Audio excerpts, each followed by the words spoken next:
If you look recently at the meat recall here in Chino in California, where 143 million pounds of meat was called back from the school system and supermarkets purely because downed cows, these are cows that are too lame or ill to walk at slaughterhouses, were being brutalized, and therefore their meat was regarded as contaminated. And all this meat was pulled back. So it's not that we don't know what's going on anymore. We do. And I fail to see why we have not been able to break through this barrier of apathy. This is a question I would like to ask Supreme Master later on. Maybe she has some insight into that. You know, it's not that we're dumb or we're not informed. We've been to the moon and back, and we've got little robotic explorers out there at the edge of the solar system. So we have the intelligence to make these moral choices and question these issues, and we're not doing it. So, with all due respect, on behalf of my co-producer of this film, Richard Schwartz, who is the president of Jewish Vegetarians of North America, I would like to use this platform today and issue a challenge to the religious community worldwide through the platform of Supreme Master Television to come together and to start thinking about these issues and to become a little more vociferous about them, a little more vocal. Bring it into the mainstream of religious thinking. Because if we're going to curb global warming and stop some of the horrors that are going on and making ourselves sick, we really need to bring it to the place where a lot of people go, and that is the pulpit. And so, with all due respect, I issue that challenge today. And I'd like to end with a question then to Supreme Master, and that is there any way that we can break through this apathy that is preventing people from taking up this issue and converting to a vegetarian diet, when the facts are clear as a bell? We all have access to it now. Yes. Hello, Mr. Freeberg. Thanks for the honor. I thank you, first of all, for being so concerned. And you are right. I think the religious people and leaders should speak up about this subject, should be taking more of the leading position to help the public understand the great problem that we're facing and the solution to curb the global warming. But it's not going to be that easy or overnight. But I think right now, maybe we can just offer them, the public, the vegetarian diet. Even if the religious leader doesn't help us to give a hand in this, we can go all out and spread the news through internet, through flyers, through media, through television, and through word of mouth. We can offer them all the information that is very up to date now about the climate change and the solution. And right now the only solution, the best, the fastest, and the most effective is the vegetarian diet. That is a major solution to global warming, as per scientific evidences even. I'm not even talking about the moral obligation and the karmic retribution from meat diet. But if we give enough information to the public at large, and if they care enough to forego animal food to save the world, then their heart will have been enlarged enough to be more compassionate toward other species. And then they will understand gradually, naturally also, due to their kind living standard, that to love others is to love themselves. It will be more automatic mental attitude after the majority of the whole planet population turn to vegetarian diet. Now, once we have saved the world, we will have more time to help them to understand in a deeper level about compassion towards animals. Thank you, sir. Thank you. Thank you, Supreme Master Ching Hai and Mr. Freeberg, for sharing with us.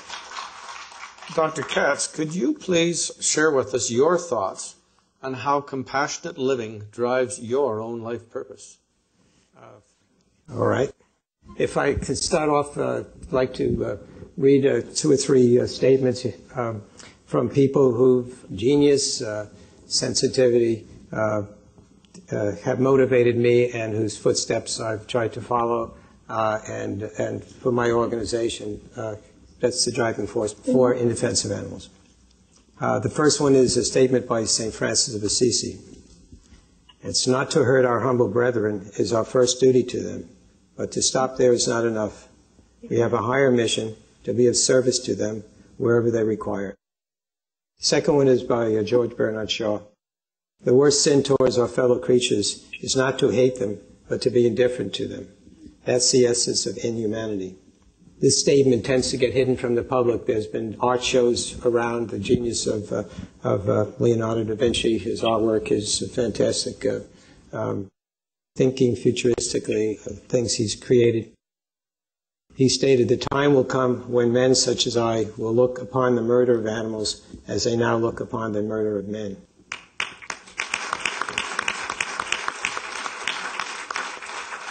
And the statement that brings it full circle is a statement by Albert Einstein, who makes it all seem so very relative. Our task must be to free ourselves by winding our circle of compassion to embrace all living creatures and the whole of nature in its beauty. And that's the statement that ties together now the concern for the well-being of the planet as well as the well-being of the species that inhabit it. Us, the human species, being part of a web of life. And the statement that I'll finish with is by Émile Zola. And he states, "The fate of animals is of greater importance to me than the fear of appearing ridiculous." And that's the reason I'm here today. Take that chance.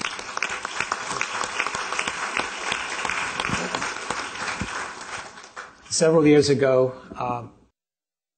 our organization, this is our 25th year for In Defense of Animals since I founded it. My background is as a veterinarian, so I've ministered and cared for and done everything to save lives of animals all my adult life.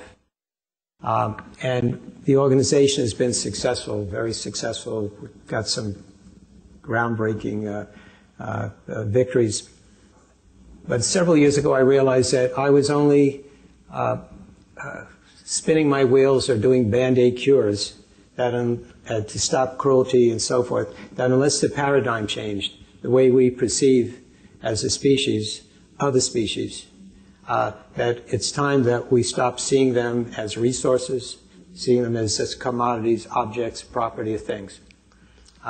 And as long as that is the main paradigm, that we will always continue to exploit them and harm them and abuse them and not think in terms of them as compassion. And the question was raised before, why doesn't religion do more? Religion, to a great extent, has been the major factor why animals are considered down here and we are considered way up there. And that's because religions, many of them don't believe that animals have souls and we have souls, and therefore, why should we care about these beings that have no souls? And that goes back to the days of Thomas Aquinas and so forth in Western society, to looking at that and saying, why care? The man who came up with what goes on in laboratories, vivisection, Descartes, in his day, they tortured animals experimenting on them because they believed that the screaming of a dog was no different than the ticking of a clock. That animal was simply a mechanical being, no soul, no sensitivity, no intelligence. Well, we've learned differently over the years, thanks to people like Jane Goodall. But these are the factors that keep the major separation. And this goes out. So several years back, I started a campaign to change the concept and the paradigm and started promoting the use of the term guardian.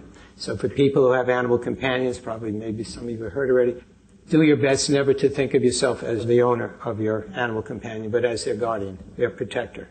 And Mayor Prank of West Hollywood, several years back, they were about the third or fourth city in the United States that changed the term owner in their ordinance to the term guardian. And